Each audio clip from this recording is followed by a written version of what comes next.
My name is Hannah. I'm 28 years old. And 3 weeks ago, I opened a fraud case file at the bank where I work. The same kind of file I open every week, except this time, the account holder's name was mine. I stared at the screen for a long time before I understood what I was looking at. An account opened 5 years ago in my name with my social security number that I had never seen, never opened, and never touched. For 5 years, that account had received a deposit of $7,000 a month from my grandfather, and for 5 years, every single one of those deposits had been withdrawn within 72 hours by my sister.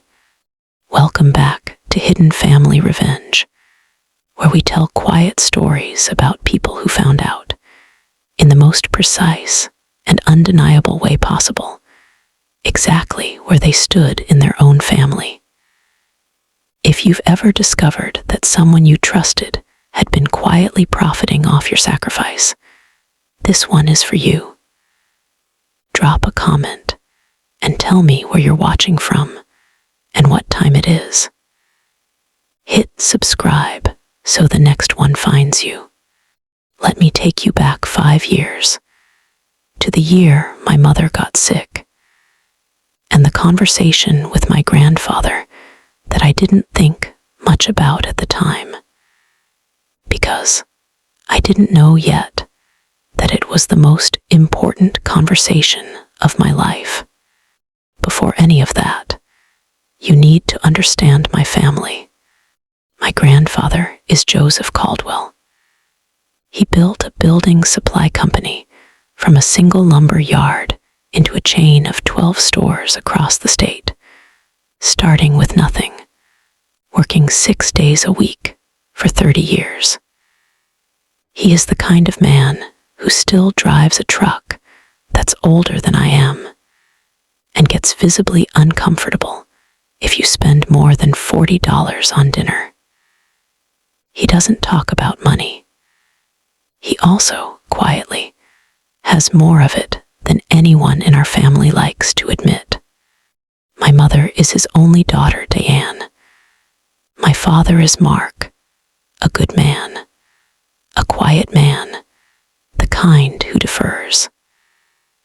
And then there's Brooke, my sister, 2 years younger than me, who has spent her entire life being the version of our family that photographs well. I was the other version, the one who got things done. When something needed handling, the phone rang on my end. When I was 23, halfway through my accounting degree, my mother was diagnosed with multiple sclerosis. It moved fast. Within a year, she couldn't drive.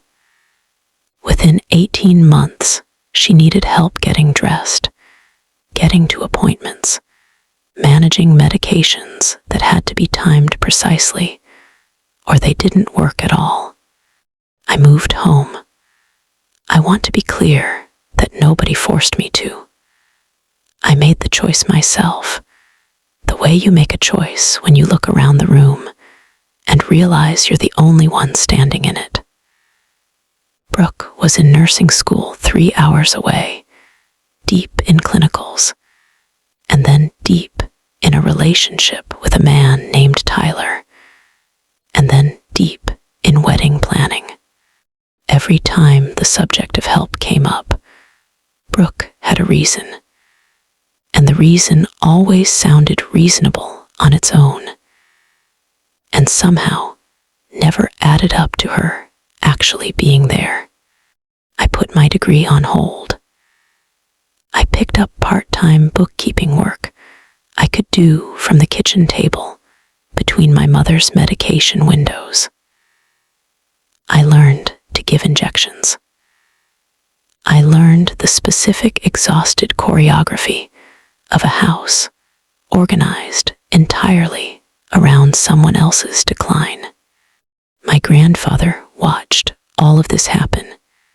He came by every Sunday, the way he always had, and one evening, about 6 months into it, after my mother had gone to bed early, he sat with me at the kitchen table while I did the bills, and he watched me for a while without saying anything. Then he said, "You gave up school for this." I told him it was temporary. I told him it was fine.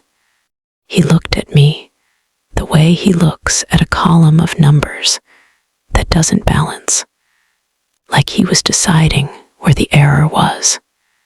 I built that company so nobody in this family would ever have to choose between taking care of someone they love and taking care of themselves, he said. And here you are, choosing anyway, because nobody set anything up for you to not have to. I told him I appreciated it, but that I was managing. "I know you're managing," he said. "That's the problem. You're the one everyone counts on to manage, so nobody ever checks if managing is costing you something." He told me he wanted to help. Not a gift, he said. He was very specific about that word, not charity. He said he was going to send me $7,000 a month for as long as I was doing this, so that when it was over, whenever it was over, I wouldn't be starting my life from zero. He said it like a business decision, because for him, it was compensation for work that had value, performed by someone who hadn't been paid for it. I told him that was too much. He said, "I'll decide what's too much. You tell me where to send it. And here is the detail that I want you to hold on to, because it's the hinge this entire story turns on." I didn't have my own account. I'd been using a joint account with my mother for years, for groceries, for her co-pays, for the small economy of caregiving. I told my grandfather I'd open a separate account and send him the information once I had a minute, because between medication schedules and physical therapy appointments and the bookkeeping clients I was trying to keep, opening a bank account had fallen to the bottom of a very long list. He said, "No rush, whenever you're ready." I forgot about it. I want to be honest about that. I didn't forget that he'd offered. I forgot to follow up, the way you forget things when your days are built entirely around someone else's needs, and there's no room left for your own. I assumed, somewhere in the back of my mind, that he'd either wait for me or quietly let the idea go the way generous offers sometimes do. What I didn't know was that Brooke had been in the house that evening too. In the next room, technically, close enough to hear. 2 days later, Brooke told my grandfather she'd talked to me, that I was swamped, and that I'd asked her to pass along my account information since she was heading into town anyway and could stop by the bank. She gave him an account number. It was an account in my name, opened that same week, at a bank across town, one I had never used. She had taken it from my birth certificate and social security card, both of which lived in the same file cabinet in our parents' den that held everyone's documents, because that's how families like mine kept things, all together, all accessible, built on the assumption that nobody in the house would ever need protecting from anyone else in the house. My grandfather, trusting his granddaughter completely, because why wouldn't he set up the transfer?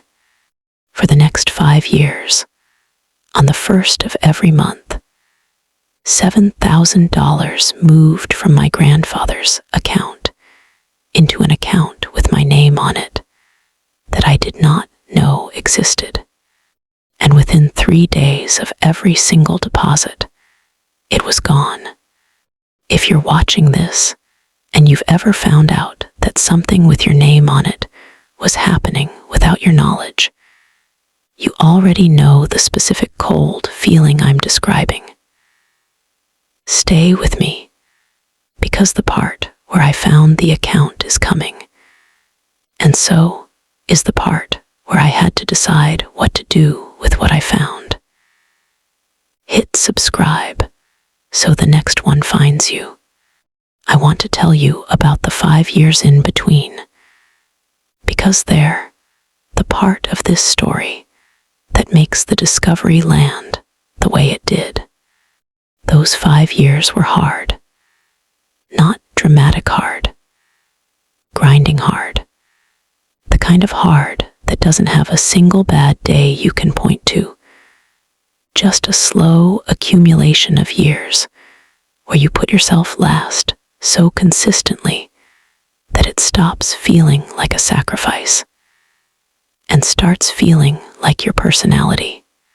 I finished my degree online, 1 class at a time, over 4 years instead of 2. I kept my bookkeeping clients and added more because money was always tight. The bills for my mother's care, the parts insurance didn't cover, the modifications to the house, the medications that weren't on formulary, came out of an account that never seemed to have quite enough in it. I never asked my grandfather about the $7,000 a month. I want to explain why, because I've turned this over in my head 100 times since. Part of it was that I genuinely got swept up in the day-to-day, and the conversation receded into the kind of half-memory that big offers from generous people sometimes become. But part of it, the part I'm less proud of, is that I'd been taught my whole life not to bring up money. In my family, asking about money you were owed or promised was framed as grasping, as ungrateful, as exactly the kind of thing Brooke would imply about anyone but herself. So I didn't ask. I just kept managing. Meanwhile, Brooke's life moved forward in ways that, looking back, I should have found more curious than I did. She got engaged to Tyler the year after my mother's diagnosis. The wedding, 2 years later, was the kind of wedding that gets featured in the photographer's portfolio. A venue with a name. A dress that, when she mentioned the price once, made my father go quiet for a moment before he changed the subject. The year after that, Brooke and Tyler bought a house.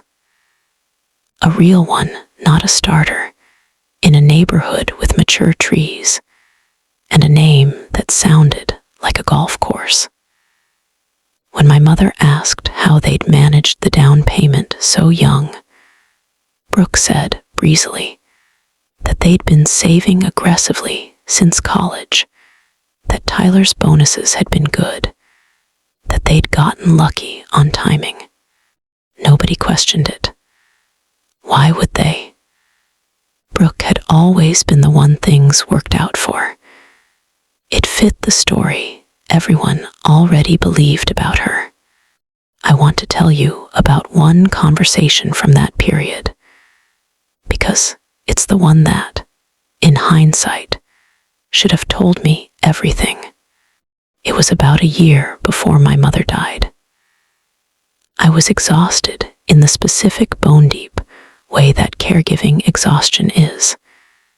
And I'd had a bad week, a fall that scared us both, a medication adjustment that wasn't working.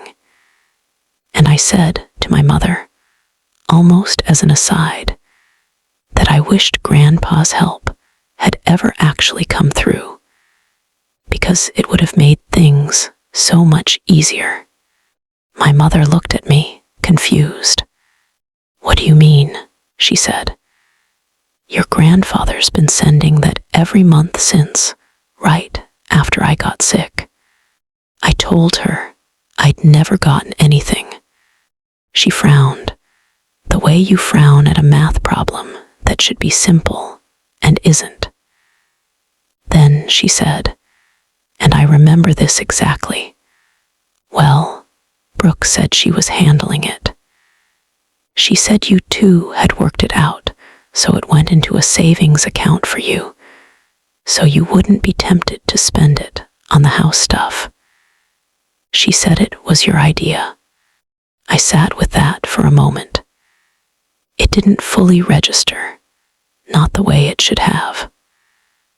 I think some part of me, the tired part, the part that had stopped expecting things to make sense, just filed it away as one more piece of family information that didn't quite line up, and that I didn't have the energy to chase down. I told my mother I must have forgotten. She said she was glad it had worked out, that it was good I'd have something saved up for when things settled down. We moved on. There was a medication to give. There was always a medication to give.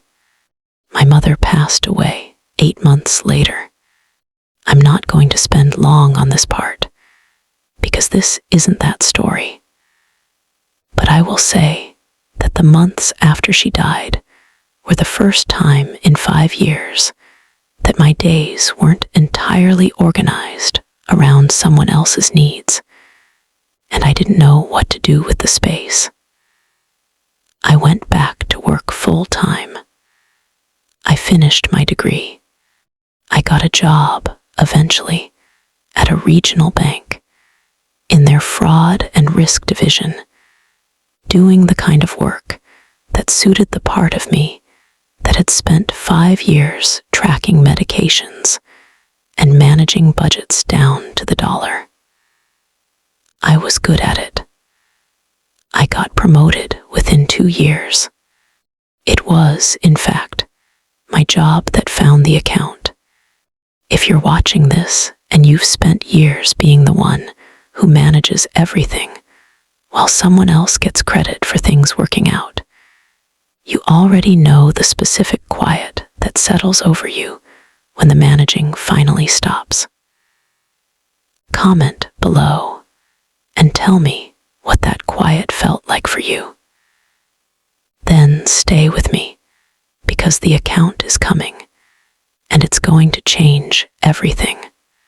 3 weeks ago, our bank ran a routine internal sweep, the kind we run periodically, cross-referencing employee names against flagged or dormant accounts across our partner network, mostly to catch identity issues before customers find them the hard way.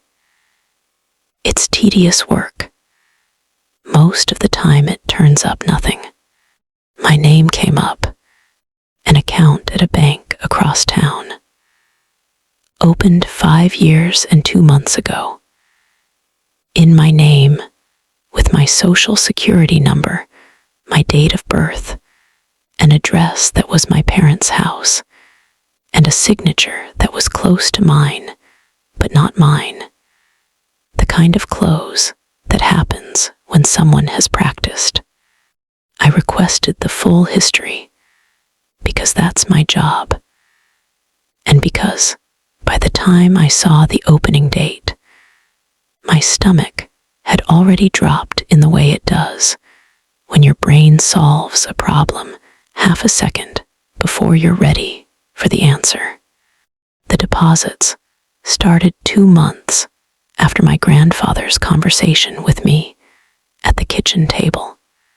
$7,000, the first of every month for 5 years. $420,000, and the withdrawals. Every single deposit gone within 3 days. Transfers to an account in Brooke's name. Cash withdrawals timed, I noticed, with my professional eye, in patterns that matched specific dates I could cross-reference against other things.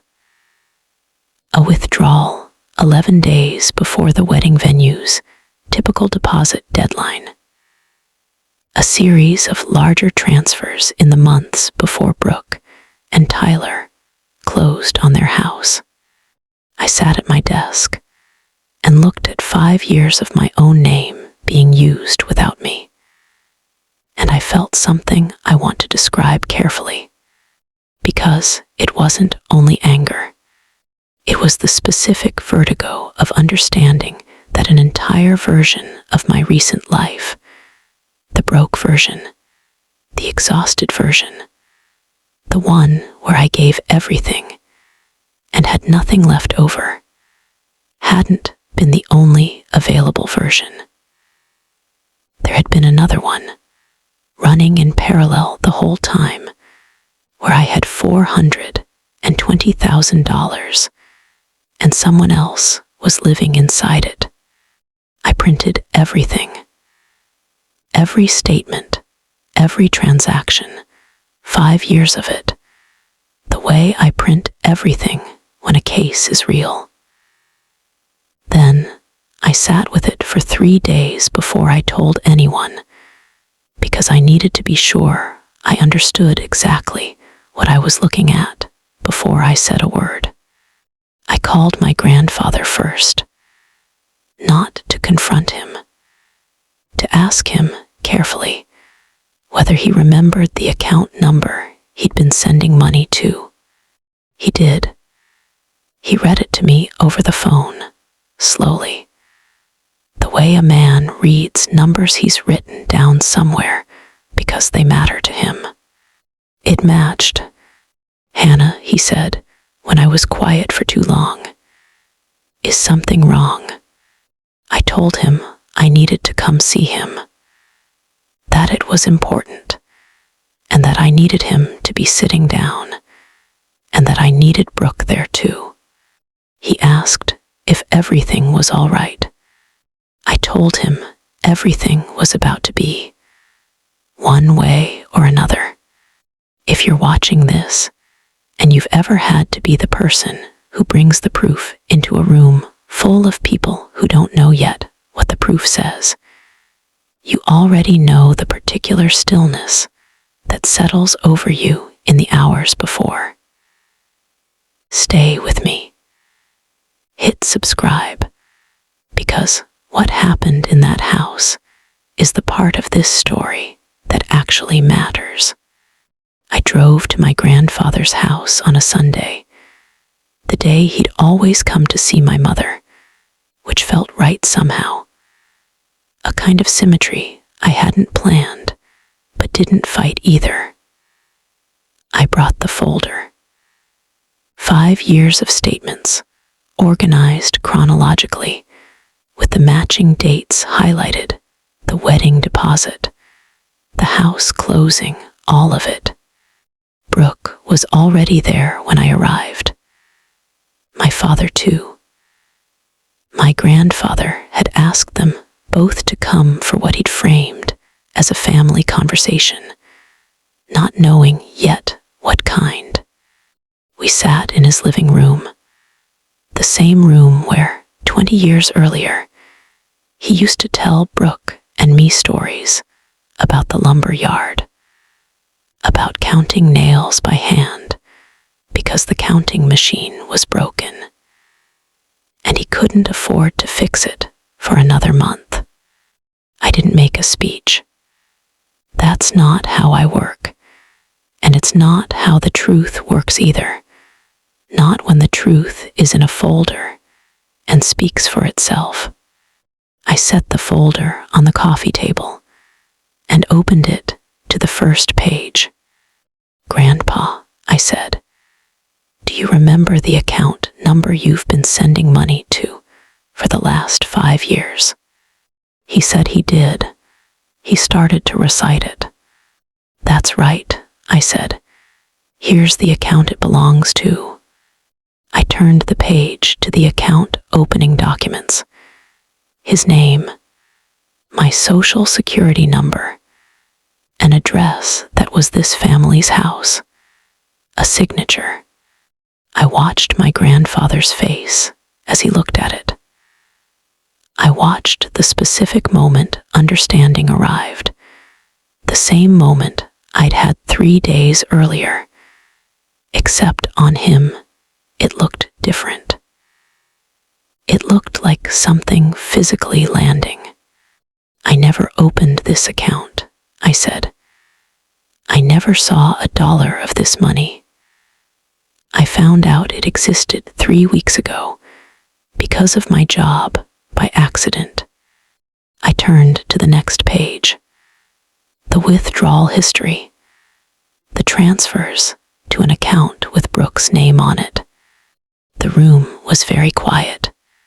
My father picked up the folder and looked at it, and I watched him do the same arithmetic I'd done.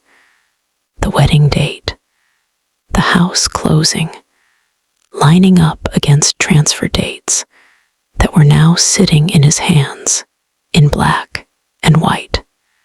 Brooke hadn't said anything yet. I want to tell you about her face in that moment, because it's the part of this I keep coming back to. It wasn't shock. Shock is what the rest of us had. What Brooke had was the specific stillness of someone doing a calculation of their own, except hers wasn't about what had happened. It was about what she could still say. "I was going to tell you," she said. "Eventually, I was going to pay it back. For 5 years," I said. "You were going to tell me for 5 years. You didn't even ask about it," she said. And her voice had an edge now, the old familiar edge, the one that had always managed to make other people's reasonable questions sound like accusations. "If it mattered that much to you, you would have followed up." I looked at her for a long moment. "I was giving my mother injections at 2 in the morning," I said. "I didn't follow up on a bank account because I didn't know one existed." "You made sure of that." "I needed it," Brooke said. And now there was something almost desperate underneath the edge.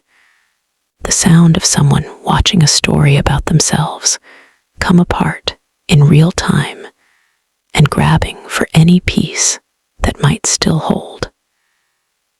Tyler and I were starting our lives. You were already, I don't know, settled into taking care of Mom. It just made sense for the money to go somewhere it would actually be used. I want you to notice what she just said, because it's the whole story in one sentence. In Brooke's accounting, the $7,000 a month that my grandfather had set aside specifically to compensate me for giving up my education and my 20s to keep our mother alive made more sense going toward Brooke's wedding and Brooke's house, because I was, in her words, already settled into taking care of Mom, as if the caregiving were the destination rather than the sacrifice. As if having already given everything made it logical that I should also not receive anything, because I'd apparently arrived somewhere that didn't require it. My grandfather hadn't said anything this whole time. He was looking at the folder, at the signature on the account opening form, the one that was close to mine, but not mine. You used her social security card, he said, quietly. Not a question. Brooke didn't answer. You took it from the file cabinet, he said. In your parents' den, where we keep everything because we trust each other. Dad, Brooke said, can we talk about this without? I built a company, my grandfather said, and his voice was still quiet. But it had the specific weight that quiet voices get when they're carrying something enormous. So that nobody in this family would ever have to choose between taking care of someone they love and taking care of themselves. I sat at that kitchen table and told Hannah I was going to make sure of that. And for 5 years, every month, I thought I was keeping that promise. He looked up from the folder, and every month for 5 years, you took it instead.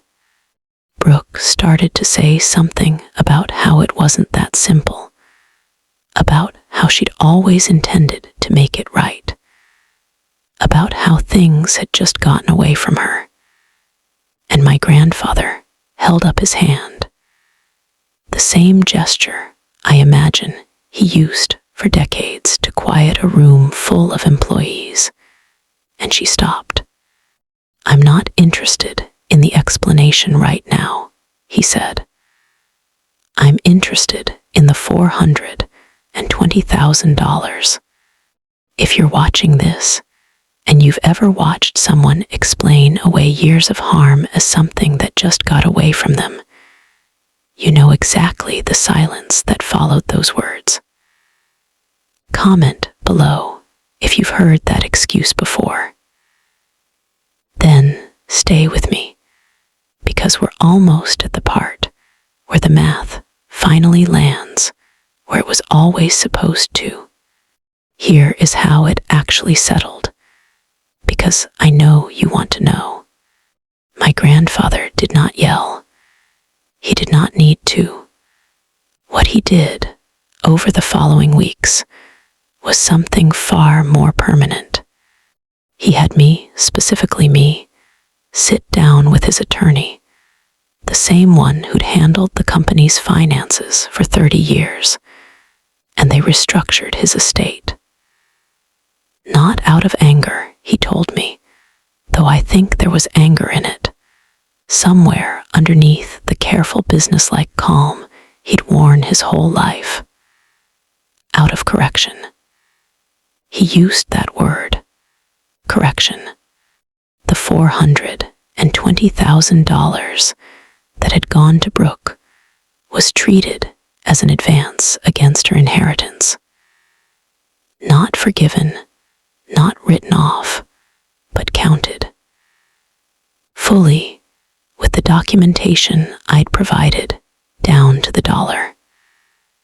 Whatever Brooke would have received from my grandfather's estate, that amount came off the top first. It came to almost exactly her entire projected share. He also did something I hadn't expected, hadn't asked for, and almost didn't accept. He opened a new account, a real one this time, with my name on it and only my name. And the $7,000 a month started again. Except this time, he backdated a portion of it as a one-time correction, a partial accounting for the years I'd gone without. I told him he didn't have to do that.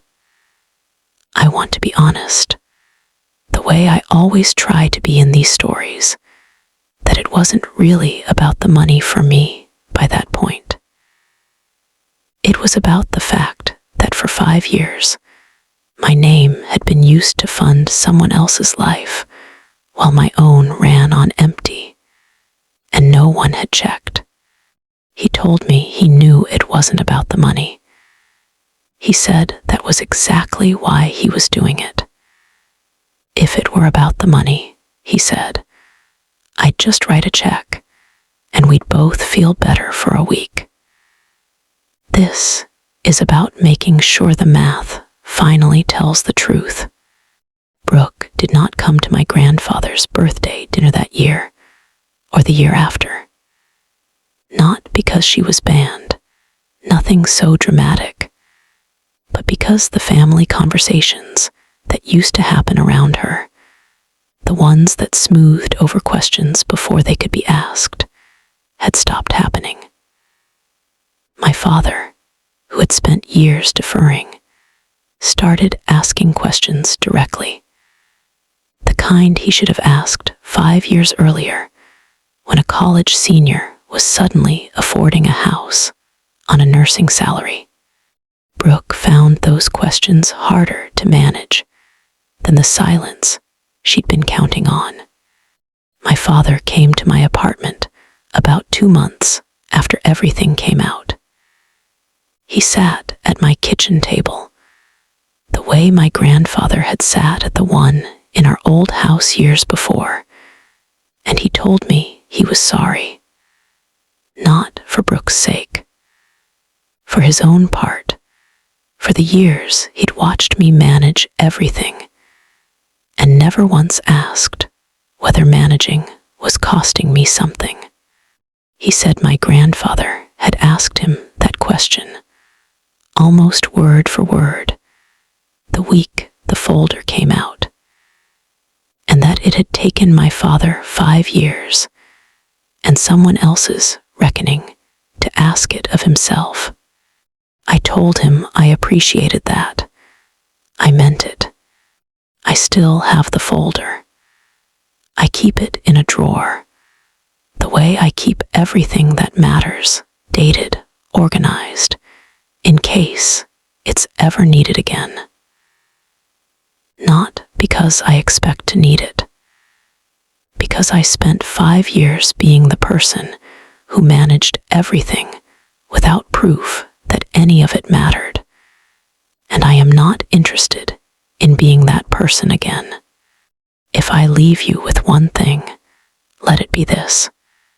There is a particular kind of person in every family who becomes so reliable, so consistently the one who handles things, that everyone around them stops checking whether they're all right. Not out of cruelty, necessarily. Sometimes just out of the quiet, dangerous assumption that the person who's always fine will keep being fine forever, without anyone having to look. That assumption is exactly the gap that someone else can walk through. If you are that person, the one everyone counts on, I want you to hear this clearly. The people who love you do not get to assume your well-being. They have to check. And if something was promised to you, something that was meant to be yours, it is not grasping or ungrateful to ask where it went. Ask anyway. $420,000 sat in an account with my name on it for 5 years. And the only reason I ever found out was an accident at work. I think about how easily it could have stayed that way. I think about how close I came to never knowing what my own name had been used for. Check the accounts with your name on them. Ask about the things you were promised. The people who are doing right by you will never mind the question. The people who aren't will tell you everything you need to know by how they answer it. That's my story. $7,000 a month. A signature that was close to mine, but not mine. And a folder that finally made the math tell the truth. If this reminded you that being reliable is not the same as being seen, take that with you today. Share this with someone who spent years managing everything for everyone else. Drop a comment below and tell me If you've ever found out something with your name on it wasn't actually yours, hit subscribe, and I will see you in the next one.